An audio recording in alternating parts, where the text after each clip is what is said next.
सच साहिब दर्शकों, इस दुनिया में अच्छे और बुरे हर तरह के लोग रहते हैं। कोई दौलत के पीछे पागल है तो कोई शोहरत का दीवाना है, कोई लालची है तो कोई दानी, कोई दयालु है तो कोई क्रूर, कोई दुखों में डूबा है तो कोई अहंकार में अंधा है। सभी इस संसार के कर्म चक्र में फंसे हैं और अपने स्वभाववश अच्छे और बुरे कर्म करते हैं, जिनसे आगे का भाग्य निर्धारित होता है। संसार में कुछ लोग ऐसे भी हैं जो भगवान को मानते हैं और कुछ नहीं, पर जो मानते हैं वो या तो सिर्फ जरूरत पड़ने पर, त्योहारों पर या मुश्किल वक्त में। और इसी संसार में कुछ ऐसे भी हैं जो हमेशा परमात्मा को याद करते हैं, नियमित रूप से सच्ची लगन से भक्ति करते हैं और भक्ति की शक्ति पर जिनका अटूट विश्वास होता है। घोर आपत्ति और संकट के समय जब जिंदगी का कोई सहारा काम नहीं आता, जब हर उम्मीद टूट जाती है, तब पापी हो या पुण्यात्मा हर कोई भगवान को ही याद करता है। भक्त और भगवान के बीच का यह प्रेम अटूट विश्वास का संबंध है और यही विश्वास विषम परिस्थितियों में चमत्कारी लीलाओं का कारण बनता है, जो संसार के लिए अद्भुत और अकल्पनीय उदाहरण बन जाता है और अमर लीलाओं के रूप में युगों युगों तक प्रेरणा का दिव्य स्रोत बन जाता है, जिससे हर युग में लोग ईश्वर पर अटूट विश्वास करने के लिए प्रेरित होते हैं। हर भक्त के जीवन में संकट का बुरा वक्त उसकी परीक्षा का समय होता है। उस कठिन समय में परमात्मा अपने भक्त की प्रतिक्रिया देखता है, उसे निरखता है, उसके विश्वास को परखता है और जब भक्त इस परीक्षा में खरा उतरता है, अपना सब कुछ उस परमात्मा पर न्यौछावर कर देता है, तब परमात्मा उसके लिए वो कर दिखाते हैं जो कोई सोच भी नहीं सकता। नुक्ते ऊपर रीझे गाए, करोड़ कर्म जल जा तुम्हारे। अपने उस प्यारे भक्त के लिए परमात्मा एक पल में ऐसे चमत्कार कर देता है जिसे देखकर सुर, नर, मुनि, गण, गंधर्व, ईश और संपूर्ण देवी देवता सहित सभी लोकों के प्राणी नतमस्तक हो जाते हैं। प्रहलाद जैसे सच्चे भक्त के लिए कभी खंभे को चीरकर नरसिंह रूप धारण किया, कभी भरी सभा में द्रौपदी की लाज बचाई और राम जी की सहायता कर रावण का वध करवाया, कभी अप्रत्यक्ष अदृश्य रूप से अपने भक्तों को मौत के मुंह से खींच जीवित कर लाते हैं। ये चमत्कार कोई पूर्व निर्धारित संयोग नहीं, बल्कि भगवान पर दृढ़ विश्वास और भक्ति की शक्ति का प्रतिफल है। आध्यात्मिक यात्रा का सबसे बड़ा रहस्य यही है कि जिसने इसे जान लिया, उसने मानो हर पड़ाव को पार कर लिया। यह कोई साधारण ज्ञान नहीं, बल्कि एक ऐसा अति सूक्ष्म और गहरा सत्य है जिसे समझने के लिए हमें उन दिव्य लीलाओं को देखना होगा जो युगों युगों से स्वयं परमात्मा इस धरती पर अपने भक्तों के लिए करते आ रहे हैं। दर्शकों, परमात्मा की लीलाएं तो अनंत हैं, लेकिन फिर भी हमारा यह निरंतर प्रयास रहेगा कि हम जितना संभव हो सके इन दिव्य लीलाओं को वीडियो के रूप में आप तक पहुंचाते रहें। हमारा मकसद आपको केवल जानकारी देना नहीं, बल्कि उस परमपिता की असीम शक्ति और उनके अटूट प्रेम से अवगत कराना है, ताकि हमारी आंखें खुले और हमें भक्ति की सही दिशा और संपूर्ण आध्यात्मिक लाभ प्राप्त हो सके। जो खुद को छुपाकर गुप्त रूप से लीला करता है और सदैव अपने भक्त की सहायता के लिए कोई न कोई नया वेश धारण कर लेते हैं, तो कभी भक्ति में आस्था बनाए रखने के लिए किसी व्यक्ति विशेष या इष्ट शक्ति के रूप में आकर लीला कर जाते हैं और उनकी महिमा बना जाते हैं। ये अनन्य रूप ऐसे है जैसे एक सूर्य की अनन्य किरणें, और हम भूलवश वास्तविक पूर्ण परमात्मा को भूलकर उन अनन्य रूपों में अटक कर रह जाते हैं, जबकि परमात्मा के ये सभी रूप उनकी असीम शक्ति की अलग अलग किरणें मात्र हैं। हम प्रकाश के मूल स्रोत सूर्य को छोड़कर उसकी अलग अलग किरणों में ही उलझ कर रह जाते हैं। लेकिन जब हम इन रूपों से ऊपर उठकर इनके मूल स्रोत यानी उस एक पूर्ण परमात्मा को पहचान लेते हैं, तब हमें वास्तविकता का ज्ञान होता है कि सभी रूपों और लीलाओं का सार एक ही है और सच्ची भक्ति सिर्फ उसी एक पूर्ण ब्रह्म कबीर परमात्मा की करनी चाहिए, जिसकी परम सत्ता सबके ऊपर है, वही सबका मूल है और वही सबका जनक।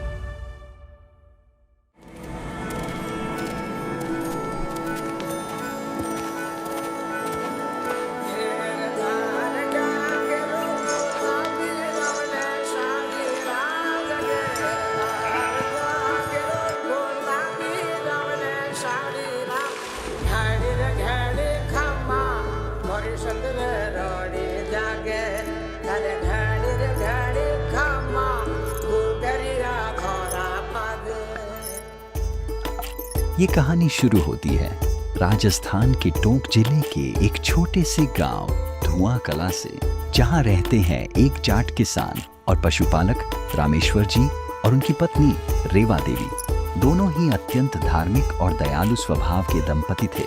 वे धर्म कर्म में गहरी आस्था रखते थे और साधु संतों की सेवा को ही सर्वोच्च धर्म मानते थे। उनके घर का वातावरण इतना पवित्र था कि कि वह घर किसी मंदिर से कम नहीं था।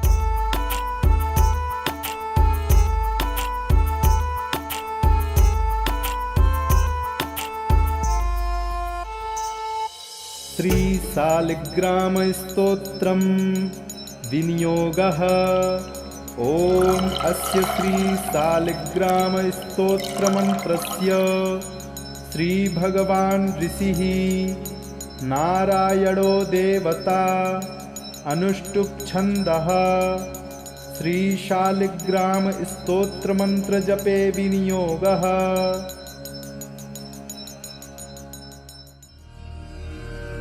तो बेटी, इस प्रकार राजा बलि ने अपने वचन को निभाया। पर यह केवल 3 पग भूमि के दान की बात नहीं थी।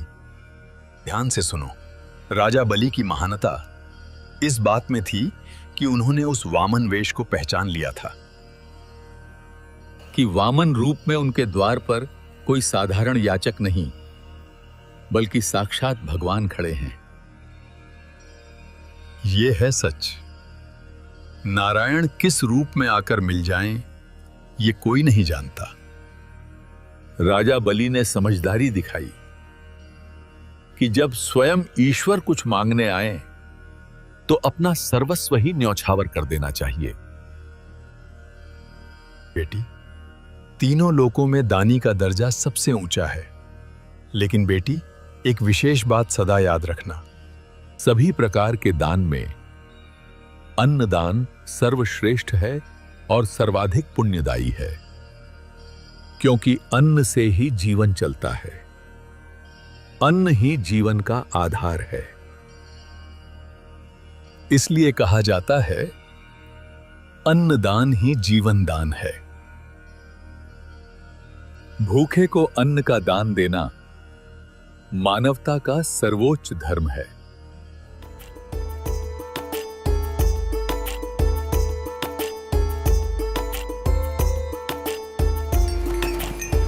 महीने दिनों की तरह बीतते गए और भगवान की कृपा से रामेश्वर और रेवा देवी के जीवन में वो शुभ दिन आया जब उन्हें पुत्र रत्न की प्राप्ति हुई। घर में खुशी का माहौल था।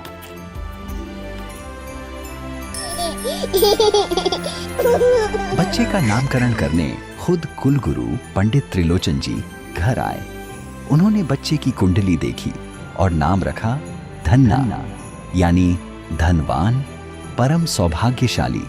सिर्फ धन दौलत का ही नहीं, बल्कि सद्गुणों और समृद्धि का भी धनी।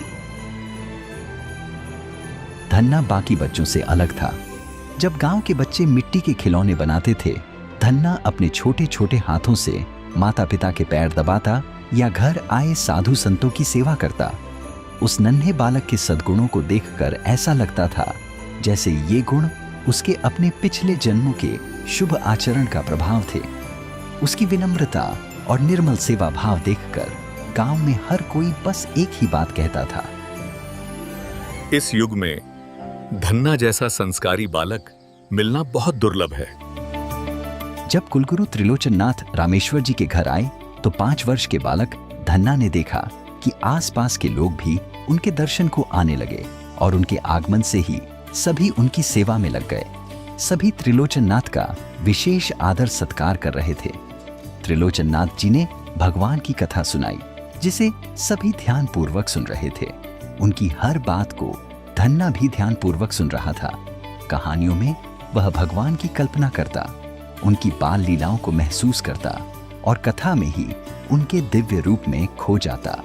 कुलगुरु त्रिलोचन नाथ से धन्ना बहुत प्रभावित हुआ और उनकी हर क्रिया को ध्यान पूर्वक निरखने लगा। अगली सुबह धन्ना भी समय से स्नान करके कुलगुरु के पास गया और दूर बैठकर उनकी पूजा को ध्यान पूर्वक देखने लगा। गुरु ने बड़ी श्रद्धा से ठाकुर जी की मूर्ति को पंचामृत से स्नान कराया। जब दूध, दही, शहद और घी की धारा मूर्ति पर पड़ती तो धन्ना को मूर्ति के इस दिव्य अभिषेक को देखकर बहुत खुश होता और उसे देखकर असीम आनंद मिलता। त्रिलोचन नाथ जी ने फिर ठाकुर जी की मूर्ति को साफ वस्त्र पहनाए, माथे पर चंदन का तिलक लगाया और गले में माला पहनाई। धन्ना प्रतिदिन इसी प्रकार मंत्र मुग्ध होकर यह सब देखता रहा। पूजा की यह संपूर्ण विधि धन्ना के मन को बहुत अच्छी लगने लगी और नन्हा बालक धन्ना इससे बहुत प्रभावित हुआ। देखते ही देखते समय कैसे बीत गया पता ही नहीं चला। आज वह घड़ी आ गई थी जब पंडित त्रिलोचन नाथ जी को अपनी आगे की यात्रा के लिए निकलना था। उन्होंने भारी मन से धन्ना के पूरे परिवार से विदा लेने की इच्छा व्यक्त की। जैसे ही पंडित जी के जाने की बात धन्ना को पता चली, धन्ना बहुत दुखी हो गया। वह रोने लगा।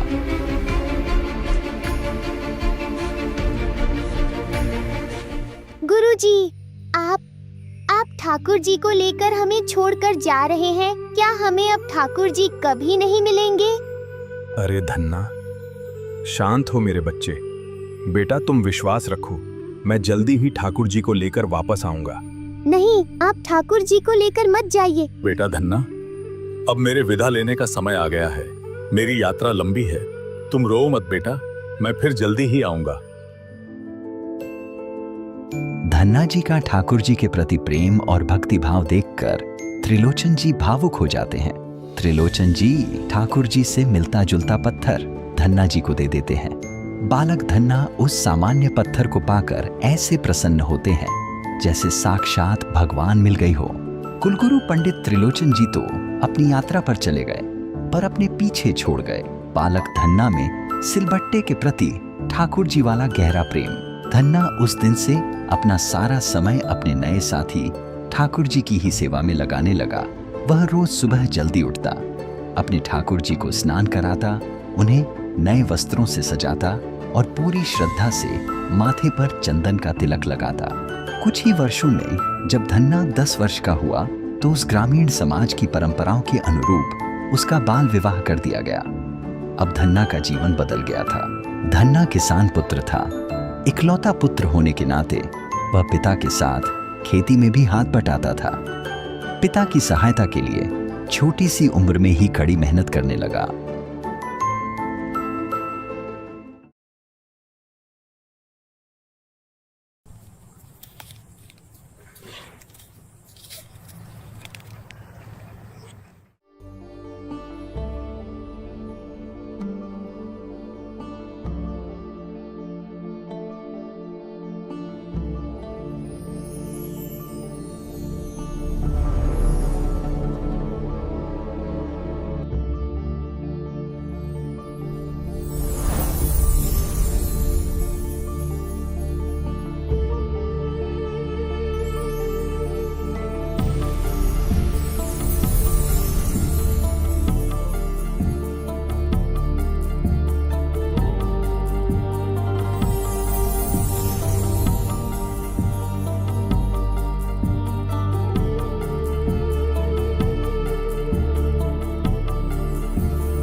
राम राम महाराज जी।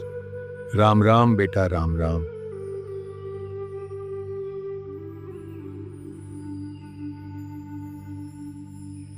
बेटा, मैंने एक मतीरा देखा जो बहुत मोटा और अच्छा है, वो मुझे खिला दे। महात्मा जी, यह तो मैं आपको नहीं खिला सकता। यह तो मैंने अपने भगवान श्री कृष्ण जी के लिए संभाल कर रखा है। और हर फसल का पहला फल मदिरा, जो सबसे स्वादिष्ट और स्वस्थ होता है, वह अपने भगवान के लिए मंदिर में चढ़ाता हूँ। आप इस फल को छोड़कर और कोई भी फल खा सकते हैं। बेटा, आप इसे मंदिर में कब चढ़ाओगे? मैं आज जाने ही वाला था। बहुत अच्छा है, चलो आप, हम भी देख लेंगे, हमारे भी संस्कार बनेंगे और हम भी माथा टेक लेंगे। हाँ जी, चलते हैं।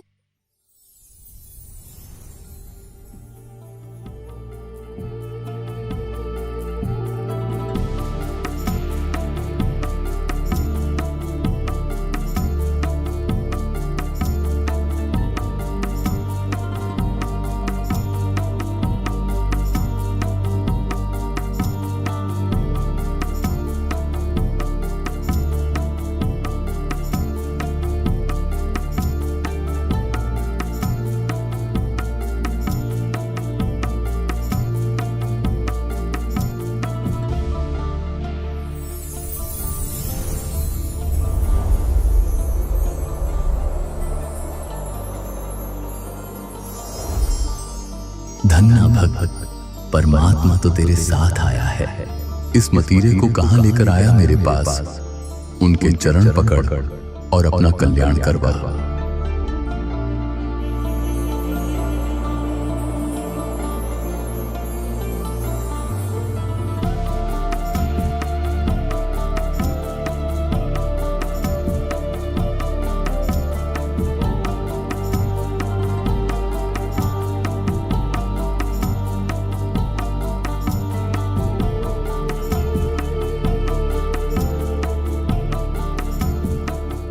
यह अद्भुत लीला दिखाने के बाद परमात्मा बालक धन्ना को एकांत में ले जाकर ज्ञान समझाने लगे।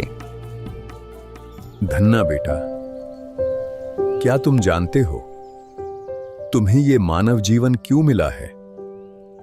नहीं महाराज जी। ये मनुष्य जीवन बहुत दुर्लभ है। प्रत्येक जीव को ये मनुष्य जीवन भक्ति करने के लिए, शुभ कर्म करके मोक्ष प्राप्त करने के लिए मिलता है। मोक्ष क्या होता है महाराज जी? मोक्ष अर्थात इस जन्म मरण के चक्कर से हमेशा के लिए मुक्त हो जाना, उस परम सनातन धाम को प्राप्त करना जहां जाने के बाद प्राणी कभी लौटकर संसार में वापस नहीं आता। लेकिन अगर इस जन्म में सद्गुरु नहीं मिला तो मोक्ष कभी नहीं मिल सकता, और मोक्ष नहीं हुआ तो जानते हो फिर अगले जन्म में क्या होगा? क्या होगा महाराज जी? फिर पीछे नर सेती तू पशुआ कीजिए, गधा बैल बनाई, ये 56 भोग कहां मन बौरे, कहीं कुरड़ी चरने जाई, फिर पशु पक्षी बनना पड़ेगा, गधा या बैल की भी जूनी भोगनी पड़ेगी। तब ये जो तुम अच्छे अच्छे पकवान खाते हो, ये सब कहां मिलेंगे? तब तो कचरे के ढेर पे जाकर घास चरनी पड़ेगी। महाराज जी, क्या मुझे भी अगले जन्म में गधा बनना पड़ेगा? बेटा, अगर तुम नाम दीक्षा लेकर भक्ति करोगे और मेरे बताए रास्ते पर चलोगे तो ना तो तुम्हें गधा बनना पड़ेगा और ना ही अन्य पशु पक्षियों की योनि में जाना पड़ेगा। ये संसार जिसमें तुम रह रहे हो ये अच्छा नहीं है। सभी लोग यहां आंख बंद करके निश्चिंत बैठे हैं, पर उन्हें नहीं पता वे किस कसाई के लोक में रह रहे हैं। वे नहीं जानते इस संसार का मालिक कौन है। वो कौन है महाराज जी? इस लोक का मालिक है काल ब्रह्म, जिसने यह सर्व जाल बिछाया है। ये काल हर दिन 1 लाख मनुष्यों को खाता है। जितने भी प्राणी हैं, ये सभी आत्माएं इस काल कसाई के जाल में फंसे हुए हैं। काल ने हमें उलझाने के लिए दुनिया में बहुत सारे नकली पंथों और झूठे गुरुओं के जाल में उलझा रखा है। महाराज जी, मेरे पास तो सतगुरु नहीं है, तो क्या काल मुझे भी खाएगा? क्या हम इस काल के लोक से बाहर निकलकर सतलोक जाने का कोई रास्ता नहीं? क्या भगवान हमें काल से बचाने नहीं आएंगे? बेटा, पूर्ण परमात्मा बहुत दयालु हैं। खुद ही संत या सतगुरु का रूप लेकर आता है, वो अपनी प्यारी आत्माओं को काल के जाल से निकालने के लिए ऊपर के लोक सतलोक से चलकर खुद नीचे आते हैं। वेद भी कहते हैं कि पूर्ण परमात्मा आकर अच्छी आत्माओं से मिलते हैं, उन्हें सत भक्ति का रास्ता दिखाते हैं। साधु संत या फकीर के रूप में कवियों की तरह अपने मुख से अमृतवाणी बोलते हैं, जिसे गूढ़ ज्ञान और तत्व ज्ञान कहते हैं। वो ज्ञान इतना गहरा होता है कि संसार का समस्त ज्ञान उस ज्ञान आगे फीका पड़ जाता है।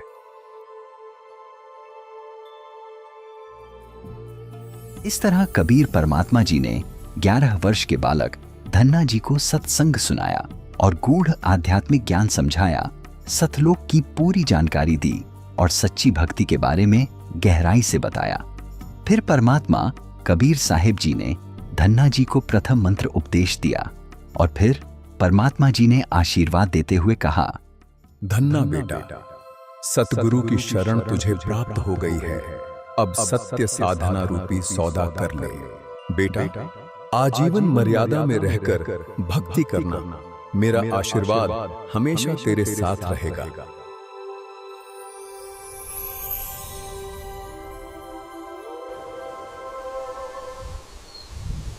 हे प्रभु, हे भगवान, कहाँ चले गए आप अपने इस दास को छोड़कर? कहाँ अदृश्य हो गए आप?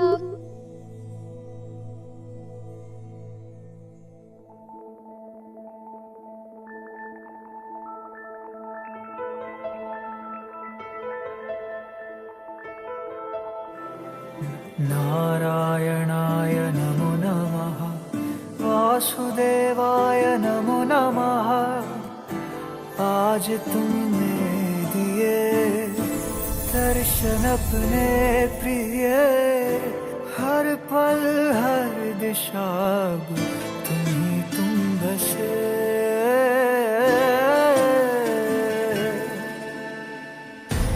अपनी सुध बुध में हारा, मेरा बस तू ही सहारा। तुझसे तुझको है चाह लिया, बादलों में गोते लगाऊं, सागर में उड़ता जाऊं।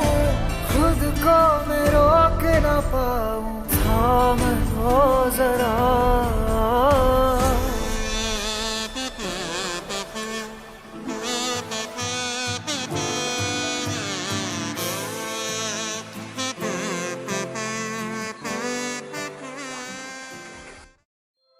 साक्षात परमात्मा स्वयं प्रकट होकर धन्ना के पास आए और पहली बार परमात्मा ने उससे कुछ मांगा। भगवान ने स्वयं खाने के लिए उस सिर्फ एक मतीरा मांगा था, वो भी उसने परमात्मा को देने से मना कर दिया। धन्ना रह रहकर याद करता और उसका हृदय आत्मग्लानि से तार तार हो जाता कि वो परमात्मा की सेवा का अवसर चूक गया, समय पर परमात्मा को पहचान न सका और तब उनके मांगने पर भी उन्हें मतीरा न दिया। उस दिन के बाद धन्ना हर साधु संत में परमात्मा को ढूंढता। जो भी साधु संत धन्ना को मिलते, धन्ना उनको सब कुछ न्योछावर कर देता।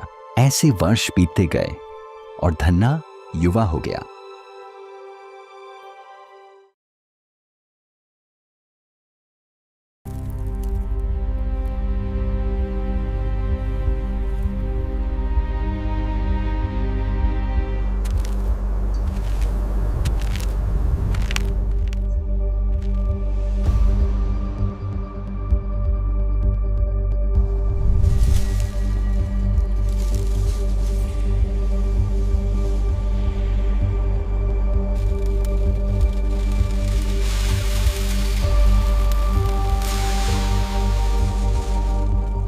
पूरा गांव अकाल की भीषण मार झेल रहा है। पूरे गांव पर ऐसी विपदा आन पड़ी है कि इसका कहीं कोई समाधान दिखाई नहीं पड़ता।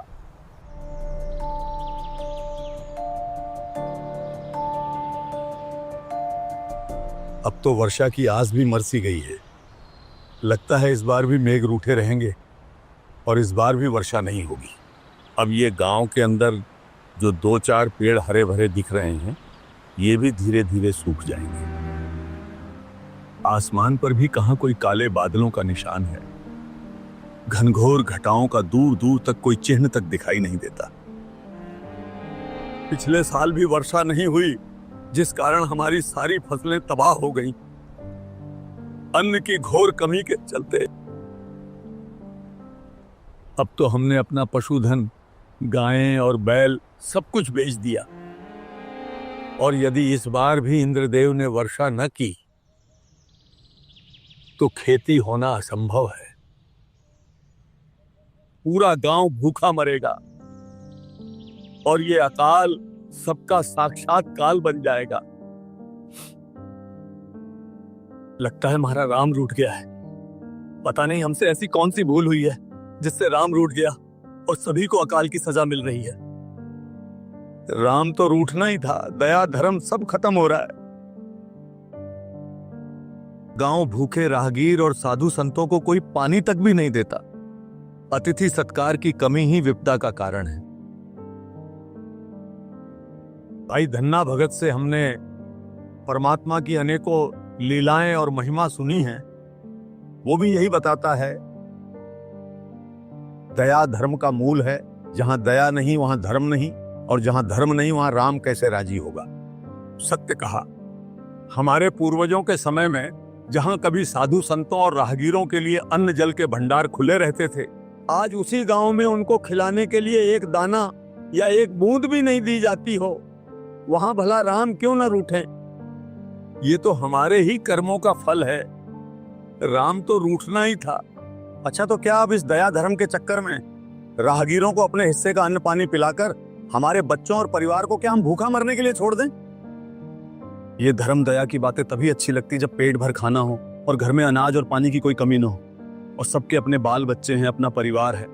अब ऐसा मूर्ख कौन होगा जो ऐसे वक्त में अपने और अपने परिवार के बारे में ना सोचकर राहगीरों और अतिथियों के बारे में सोचेगा। लेकिन विवशता के कारण कभी मानवता नहीं छोड़नी चाहिए। अगर दया ही समाप्त हो गई तो हम मनुष्य ही नहीं रहेंगे। और सच कहूं तो मुझे भी इस भीषण अकाल का यही कारण लग रहा है। अरे भाई, ये क्या मूर्खता की बातें कर रहे हो? तुम तीनों भी उस बावले धन्ना की ही संगत पढ़कर उसी की भाषा बोलने लगे हो। तुम्हें अपने बाल बच्चे नहीं पालने क्या, जब हमारे खुद के बच्चों को खिलाने के लिए पर्याप्त अन्न नहीं है? और तुम बात करते हो अनजान परदेसी राहगीरों को खाना पानी देने की।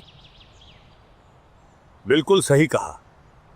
संसार में हर कोई अपने अपने भाग्य का खाता है और अपने कर्मों का फल भोगता है। अब यदि कोई राहगीर अपनी किस्मत के मारे भूख से तड़प कर मर रहा है तो इसमें हमारा क्या दोष? हमें किसी दूसरे के भाग्य का ठेका लेने की कोई जरूरत नहीं है। अब तो ना धरती में नमी बची है और ना ही कठोर इंसानों के हृदय में।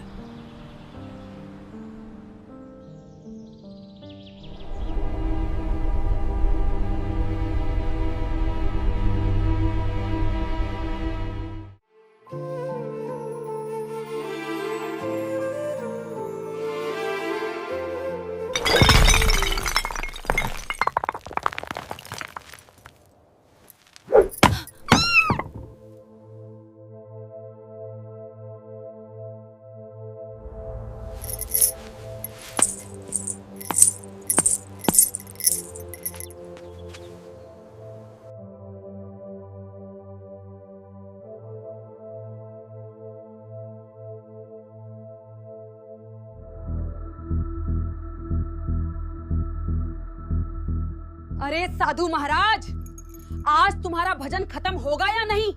तुम्हें कुछ होश भी है? इस वर्ष भी बारिश नहीं हुई है। लोग तो इस चिंता में हैं कि आगे अन्न का इंतजाम कैसे होगा, क्या करेंगे, परिवार को क्या खिलाएंगे। और तुम यहाँ मोती की माला रगड़ रहे हो। क्या ये माला खेत में जाकर बिना पानी के फसल उगा देगी? भगवान परमात्मा जो चाहे वो कर सकता है। मौला जल से थल कर देत, थल से जल कर देत। एक बार तुम उस परमात्मा पर पूर्ण विश्वास करके तो देखो। अच्छा रहने दो, अपना ज्ञान अपने पास रखो।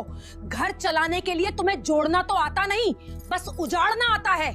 तुम्हारे खुद के घर में पर्याप्त अन्न नहीं, और तुमने उस दिन जब वो भूखा भिखारी आया और तुमने मेरी मेहनत की बनी रोटियों में से भी 2 रोटी उठाकर उसे दान करके आ गए। तुम तो मुझे और मेरे बच्चों को भूखा मार दोगे। तुम्हारी ये दानवीरता हमें एक दिन कंगाल बनाकर रख देगी। दान धर्म से कभी किसी का कुछ नहीं घटता भगवान।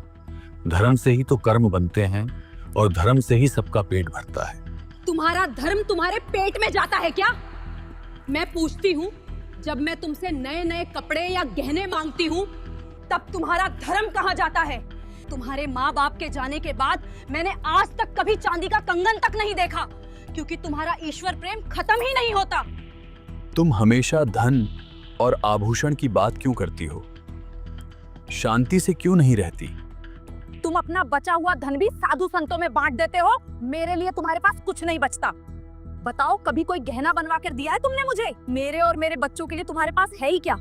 तुम्हारे पास तुम्हारा सारा समय और बाकी सब कुछ सिर्फ तुम्हारे भगवान के लिए, हमारे लिए कुछ नहीं है। अपने सामर्थ्य अनुसार तुम्हारी और बच्चों की हर जरूरत पूरी करता हूँ। हाँ हाँ, आकर बस अंधेरे में अपनी माला फेरते हो। ऐसा लगता है जैसे तुमने मुझसे नहीं बल्कि इस माला से विवाह किया है। तुम्हें हमारे सुख से नफरत है। तुम तो दुनियादारी तक नहीं समझते। तुम्हारा सीधापन नहीं, तुम्हारा पाखंड है। कुछ नहीं रखा इस भक्ति में, छोड़ दे। जो कुछ मिलेगा कर्म करने से मिलेगा। कुछ नहीं रखा इस भगवान के नाम में। 1 साल से खेतों की मिट्टी फट रही है, कुएं सूख गए हैं, और तुम यहाँ आंखें मूंद कर हाथ पे हाथ धरे माला करते रहो। क्या तेरी माला के मनके हमारे बच्चों को अन्न खिलाएंगे? बस भी करो अब भगवान, शांत हो जाओ। इस घोर संकट में भगवान की महिमा ही सहारा है। हमें धैर्य रखना चाहिए। जब राम चाहेंगे तो वर्षा अवश्य होगी। अब तुम्हें कौन समझाए? भगवान का विधान दान, धर्म और भक्ति करने से ही घर में बरकत आती है। बरकत? कैसी बरकत? गांव की हर स्त्री के गले में आज चांदी की हसली है, और मेरे गले में क्या है? तुम्हारी दानवीरता का बोझ। तुमने सारा पैसा उन साधुओं को दे दिया जो तुम्हें ज्ञान का उपदेश देते फिरते हैं, और मेरे लिए कभी एक कांच की चूड़ी तक नहीं लाए। भगवान, आभूषणों लेकर क्या करोगी? संकट में सिर्फ भगवान साथ देते हैं, आभूषण नहीं। परमात्मा के ज्ञान को समझो। इन आभूषणों से कोई लाभ नहीं।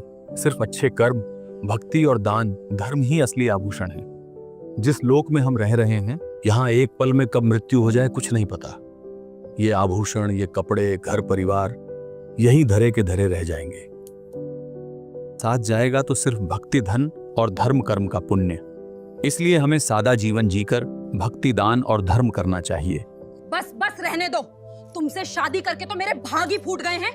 तुम तो उस कीकर के पेड़ की तरह हो जो बिना पानी के खड़ा है पर किसी काम का नहीं।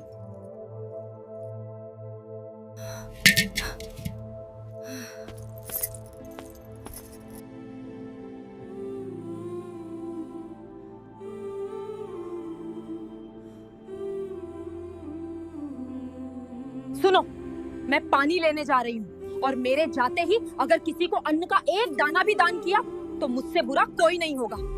फिर मैं तुम्हें बताऊंगी कि भूखे पेट माला कैसे फेरी जाती है।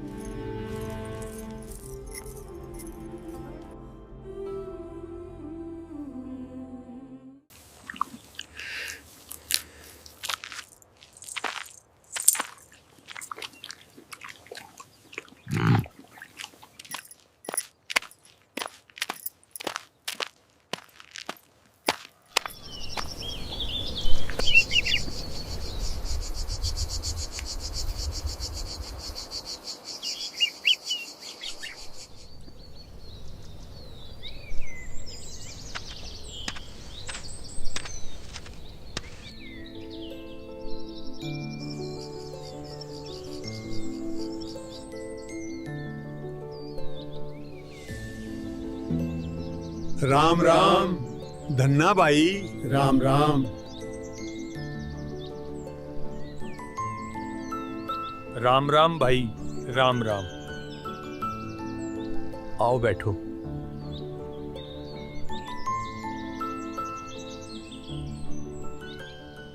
अरे धन्ना भाई, आज तो बस पूछो मत क्या हुआ। अब तो ऐसा समय आ गया कि बस सिर्फ कुछ वरिष्ठ बुजुर्गों को छोड़कर सब में इंसानियत मर ही गई है। कोई दया धर्म करके राजी नहीं। आज तो चौपाल की चर्चा ने मन को और भी विचलित कर दिया। ऐसा क्या हुआ? आज चौपाल में चर्चा चली, फिर क्या इस वाद विवाद और इस गंभीर समस्या का किसी ने समाधान नहीं किया? हाँ धन्ना, समाधान तो किया।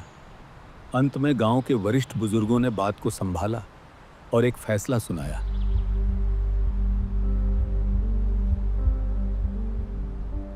हर तरफ स्वार्थ का बियाबान पसरा है। हमारे पूर्वज बताया करते हैं कि राम के रूठने पर ही अकाल पड़ते हैं। ऐसे में धर्म भंडारे करने से ही वर्षा होती है, इसका और कोई उपाय नहीं। बिल्कुल भाई साहब, जमीन से पानी के साथ साथ अब सभी के दिलों से दया भी खत्म हो गई है। मेरा बाबू भी कहा करता कि भगवान ने हर समस्या का समाधान बनाया है, और जब राम रूठ जाए तो राम को मनाने का भी एक ही उपाय है, और वो है धर्म। अब सिर्फ धर्म से ही राम मनाया जा सकता है, इसके अलावा और कोई रास्ता नहीं। इस बार भी अगर वर्षा न हुई तो सब मरेंगे। एक काम करो, सभी पूरा गांव मिलके हर घर से एक या आधा पाव चावल और गुड़ इकट्ठा करके मीठे चावल बनाओ, पूरे गांव को बुलाकर भंडारा खिलाओ। इस धर्म भंडारे से भगवान खुश होंगे और वर्षा होगी।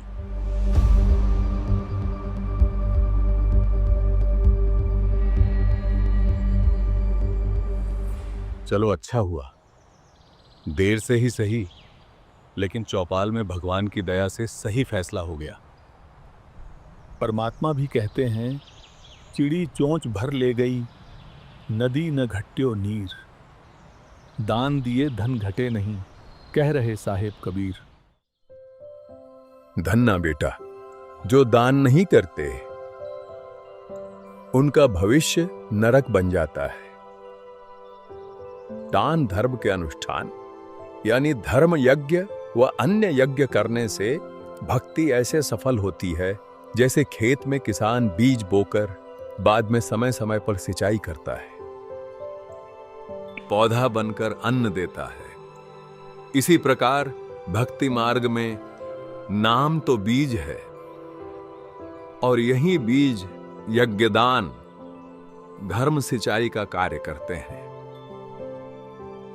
जो भूखे व्यक्तियों को भोजन खिलाता है, घर आए अतिथि को भोजन देते हैं या धर्म भंडारे करवाते हैं, उनको अगले जन्म में जब कभी मानव जन्म मिलेगा तब धनी सेठ बनेगा, हाथी व पालकियों की सवारी करेगा। यदि पूर्व जन्म में या इस जन्म में दान किया है तो धन मिलेगा, अन्यथा कुछ नहीं मिलेगा। दान धर्म की शक्ति इतनी प्रबल है कि बलि राजा ने 100 यज्ञ की थी, परमात्मा 52 रूप धारण करके आए थे। यह धर्म का प्रभाव था कि परमात्मा को स्वयं आना पड़ा। बेटा धन्ना, आप मनुष्य शरीर प्राप्त करके इस पृथ्वी लोक पर जन्मे हो। मनुष्य जन्म बहुत ही दुर्लभ है। आपका यह शरीर, धन, घर परिवार सब अस्थाई है। आपको मानव जन्म भक्ति तथा शुभ कर्म दान धर्म करने के लिए मिला है। धन्ना भाई साहब, क्या आनंद आता है तुम्हारे साथ बैठकर परमात्मा की चर्चा सुनकर। सच कहूं तो ऐसा लगता है बस यहीं बैठे रहें और सुनते ही रहें। अरे भाइयों, हम चाहे जितना भी संतोष कर लें, पर यह जान लो कि हमारे गांव की यह स्थिति अब ज्यादा समय ठीक नहीं रह सकती। कब ये अकाल हमारा मृत्यु काल बन जाए, कुछ कहा नहीं जा सकता। जरा दूर दराज के इलाकों से आई खबरों पर भी ध्यान दे लो, जहां अकाल ने नहीं साक्षात काल ने तांडव मचाया है। सुना तो मैंने भी बहुत कुछ है कि बहुत बदतर हालत है। बड़े बड़े जमींदार भी दाने दाने को मोहताज हो रहे हैं, अन्न का एक दाना नहीं बचा। लोगों ने घास भी तोड़ तोड़ के खा ली, झाड़ झंखार कूट कूट के खाए, अब कहीं कोई कीकर या झाड़ियों तक का भी नामो निशान नहीं रहा। हाँ बिल्कुल, ये बहुत गहराई से सोचने वाली बात है। वे भी दुखी हैं जो नहीं करते, वे भी, चाहे कोई कितने ही देवी देवताओं, तीर्थों, मंदिरों को पूजता हो, व्रत रखता हो, कितनी ही भक्ति करता हो, कोई भी देवी देवता या कोई भी भगवान किसी की रक्षा क्यों नहीं करते? सच कहूं तो यही तो आंख खोलने वाली विडंबना है।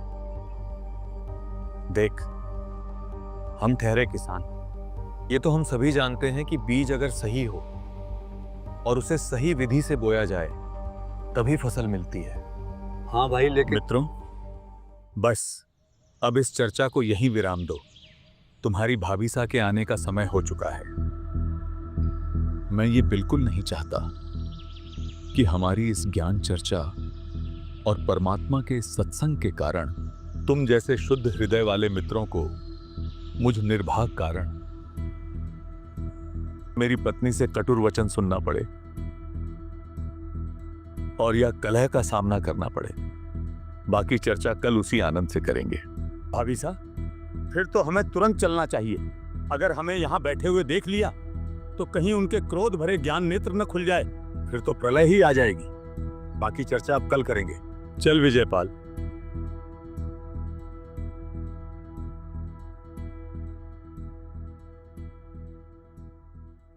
हाँ हाँ, चलते हैं।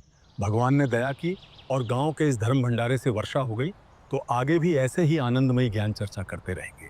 राम राम धन्ना भाई, अब हम चलते हैं। आगे भी ऐसे ही आनंदमयी ज्ञान चर्चा करते रहेंगे। राम राम धन्ना भाई। राम राम भाइयों।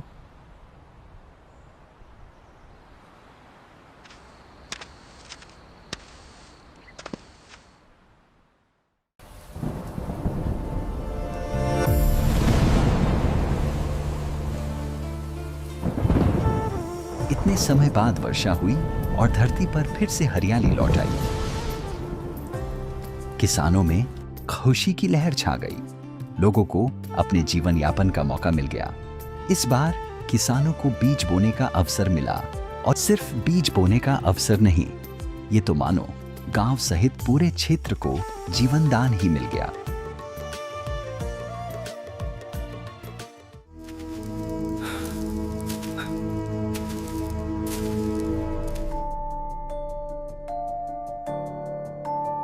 हे प्रभु, दया करो। हे परमात्मा। न जाने ईश्वर कैसी परीक्षा ले रहा है। लगातार चलते चलते कई दिन हो गए, कहीं से अन्न का एक दाना भी नहीं मिला। यदि आज अन्न ना मिला तो अंत निश्चित है। हे प्रभु, यदि आप हमें जीवन देना मंजूर नहीं है तो हमें सहज मृत्यु दे दो प्रभु। हम तो तेरे नाम पर सब छोड़ कर निकले थे। हे परमात्मा, तेरे नाम पर तो दुख ही दुख है। ये भूख अब और सहन नहीं होती। इस भूख से शांति दो प्रभु, या हम भूखों को भोजन दो।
राम राम भाई, राम राम।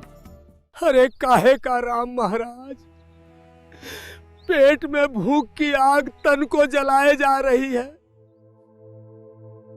2 दिन से अन्न तो दूर, एक पत्ता भी गले से नीचे नहीं उतरा। लगता है अब तो इन इंसानों की तरह राम भी बेहरा हो गया है।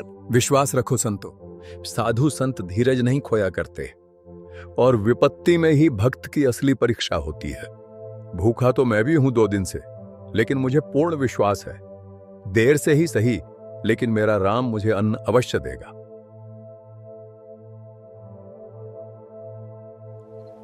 ये तो कठिन परीक्षा है महाराज। भाई परीक्षा कठिन तो है, लेकिन राम नाम रटते रहो जब तक घट में प्राण। कबहू तो दीनदयाल के भिनक पड़ेगी कान। भगवान के अलावा हमारा तो और कोई सहारा भी नहीं है संतो। इस परिस्थिति में अगर कोई मदद कर सकता है तो सिर्फ वो आदि राम ही कर सकता है। उस राम का नाम रटते चलते हैं, क्या पता वो कब पुकार सुन ले और किसी को मदद के लिए भेज दे।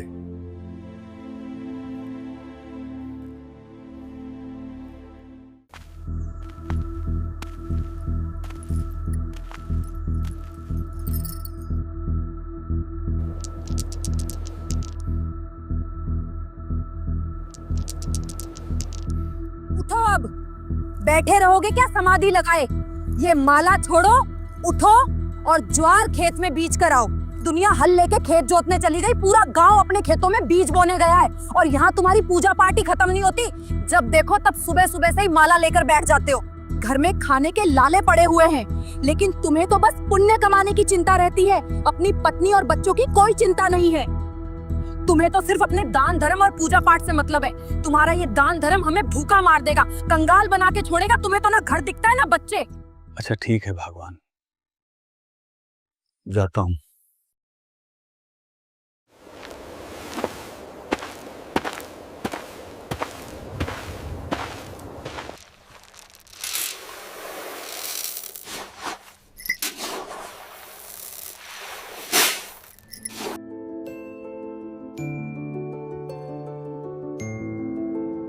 ये लो जी, ये ज्वार खेत में बीज के आओ।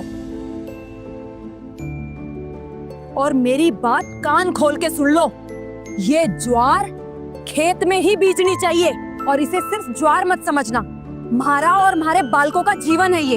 अगर आज ज्वार न बीजी तो कल को बालक भूखे मरेंगे, समझे? खबरदार, अगर इस बोरी से एक भी दाना कम हुआ तो, एक भी दाना नहीं, कहीं अपने दया भाव के चक्कर में खेत तक पहुंचते पहुंचते ही किसी को रास्ते में ही बांट मत देना। सुन रहे हो ना? मेरी बात अच्छे से गांठ बांध लेना। ये कोई मजाक या टालने वाली बात नहीं है। ये बीज की ज्वार है। अगर ये बोई गई तो ही हमारे बच्चों के पेट में अनाज जाएगा। जाकर इसे खेत में ही बीजना, कहीं किसी को बांट दो, वरना बच्चे भूखे मर जाएंगे और हम भी भूखे मरेंगे। पूरा परिवार भूखा मरेगा। अच्छा ठीक है भगवान, अब जाने दोगी? तभी तो बीज बोकर आऊंगा।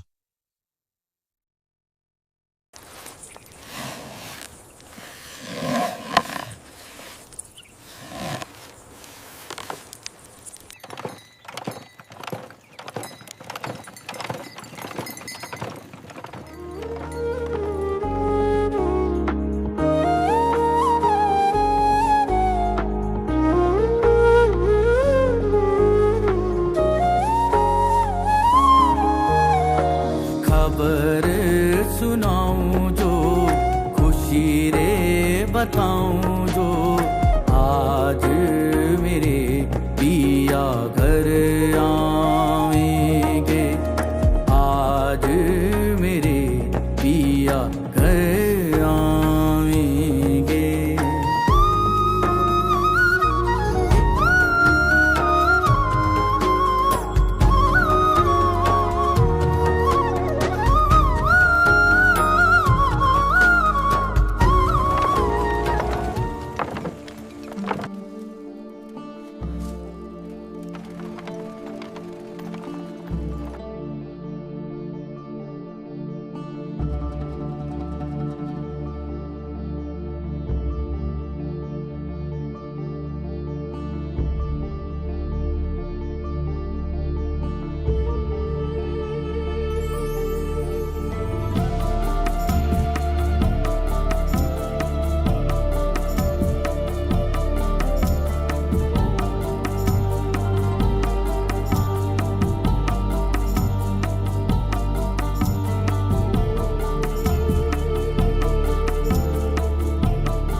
राम राम भगत जियो।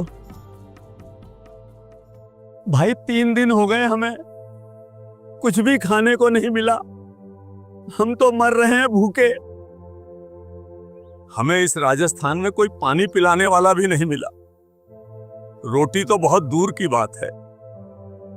कहां से आए हैं भगत जी और कहां जाएं? अरे महाराज,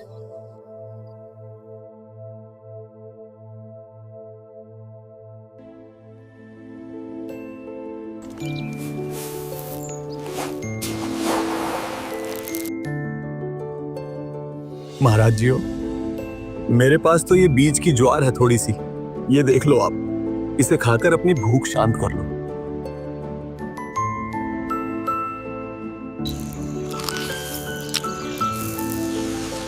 बेटा, मैंने एक मतीरा देखा जो बहुत मोटा और अच्छा है, वो मुझे खिला दे।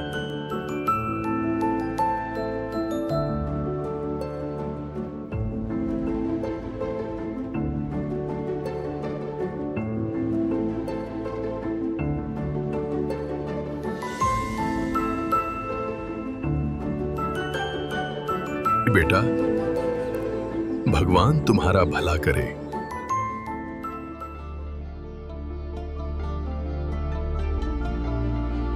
बीज बोने आया था सो बीज बो दिए परमात्मा जी।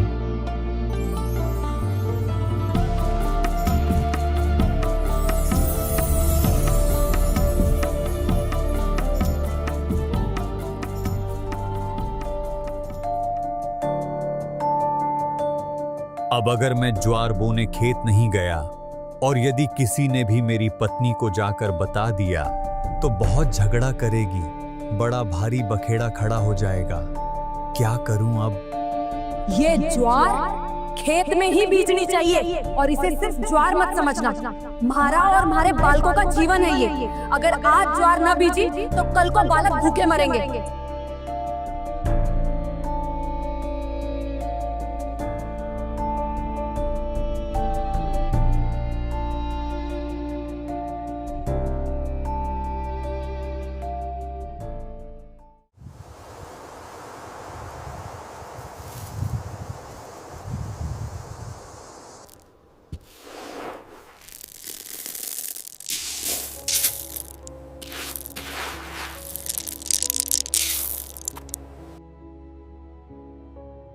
धन्ना ने कंकर इकट्ठे किए और ज्वार के बीज वाली खाली थैली में भर लिए। फिर बैलगाड़ी लेकर वह खेत की ओर चल पड़ा।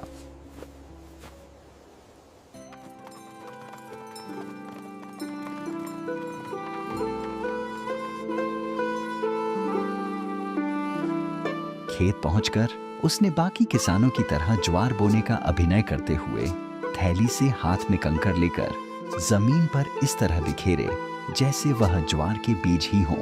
और फिर थैली के सारे कंकर बीजने के बाद धन्ना सब किसानों के साथ घर आ जाता है।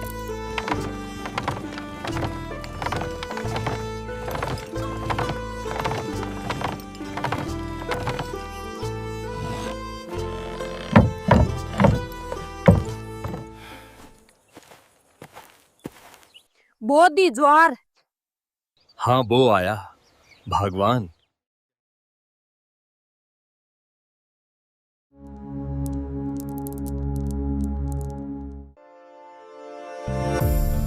ठीक 2 महीनों बाद जहां सबके खेतों में घुटनों तक ऊंची ज्वार की फसल लहरा रही थी, वहीं धन्ना का खेत, उसके खेत का तो हाल ही कुछ और था, जिसे देखकर हर कोई हैरान था।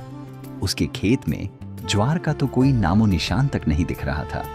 वहां चारों ओर बस अनगिनत तुंबे की बेलें उगी हुई थी, जो उस पूरे इलाके में झाड़ झंखाड़ की तरह बिना बोए ही अपने आप ही उग जाती थी। धन्ना के खेत को जो भी देखता वह हक्का बक्का रह जाता कि जहां ज्वार की फसल होनी चाहिए थी, वहां तो बस तुम्बों का जंगल उगाया है। देखो जी, जरा देखो तो, धन्ना के खेत में ज्वार तो कहीं है ही नहीं। ये क्या, पूरा खेत तो तुम्बे की बेलों से भरा पड़ा है। जहां देखो वहां चारों तरफ सिर्फ तुम्बे ही तुम्बे हैं।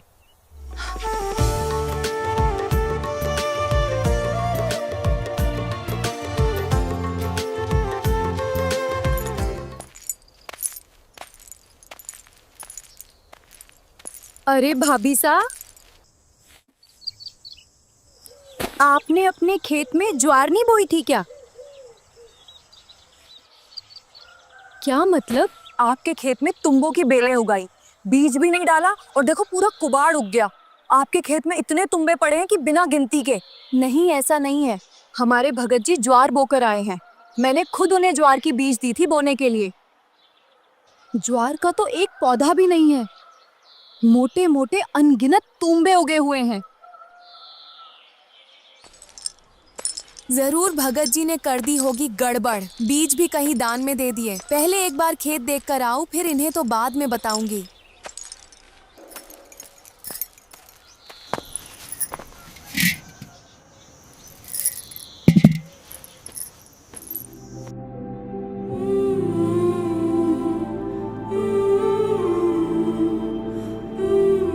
सुनो भगत जी, मैं खेत जाकर आती हूँ, ज्वार देखकर आऊंगी।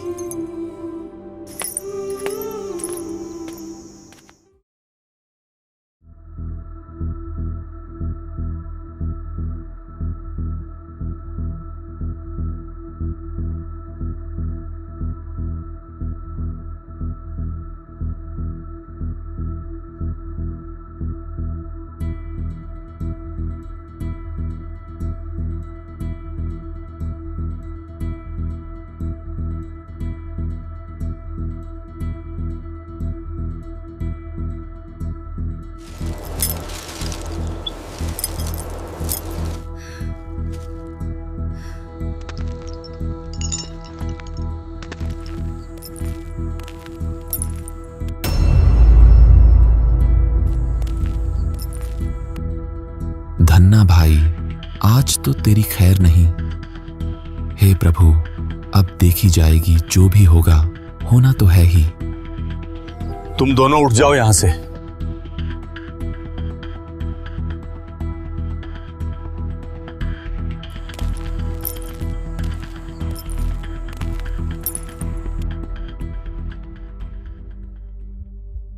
आपने खेत में बीज की ज्वार बोई थी? खेत में ज्वार का तो एक पौधा भी नहीं है, तुंबे उग गए बिना गिनती के। तुम बीज कहां नाश करके आए हो? ये बालक तुम्हें खाएंगे क्या?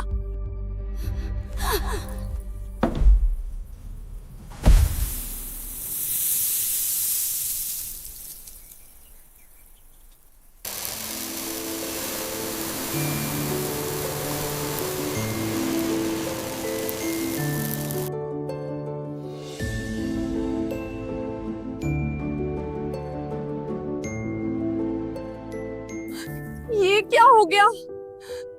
तुंबे में ज्वार? ये ज्वार कहां से आ गई इसमें? भगवान, मुझे नहीं पता ये ज्वार कहां से आई और ये क्या सौदा है। इसमें ज्वार है तो फिर तो अन्य तुंबों में भी ज्वार हो सकती है।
इस तरह धन्ना की पत्नी खेत से ज्वार इकट्ठा कर घर ला रही थी। जब ज्वार पूरा हुआ, यानी धन्ना जी के परिवार को जितना ज्वार की जरूरत थी वो पूरा हुआ, तब धन्ना जी अपनी पत्नी से कहते हैं, अब और न लाइए।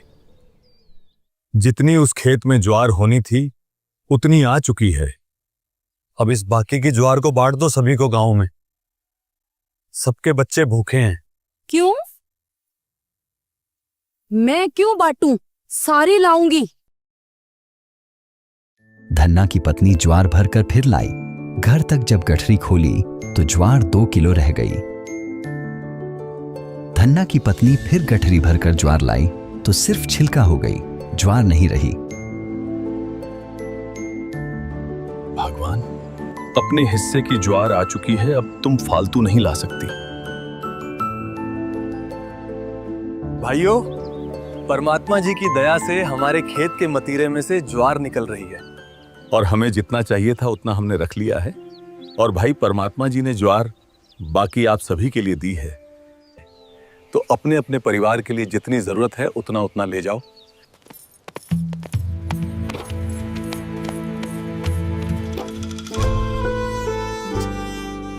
अन्य किसानों की फसल बारिश न होने से सूख गई और भगत धन्ना जी को इतनी अच्छी साफ सुथरी परमात्मा ने इतनी दे दी कि पूरा गांव भी तक गया ढोते ढोते, लेकिन शाम तक भी ज्वार खत्म नहीं हुई। धन्ना भक्त ने सब गांव वालों को लगभग 10-10 मन यानी 4-4 क्विंटल ज्वार बांट दी। उनके बच्चे भी भूखे थे। फिर अपने घर भी शेष ज्वार ले गए। उस दिन के बाद धन्ना जी की पत्नी भी सेवा में लग गई। दोनों का उद्धार हो गया। ये अनमोल ज्ञान जगत गुरु तत्वदर्शी संत रामपाल जी महाराज जी के सत्संगों का अंश मात्र है। आप संत रामपाल जी महाराज जी के मंगल प्रवचन संत रामपाल जी महाराज एप्लीकेशन पर भी सुन सकते हैं तथा उनके द्वारा लिखी पुस्तकें भी डाउनलोड कर सकते हैं।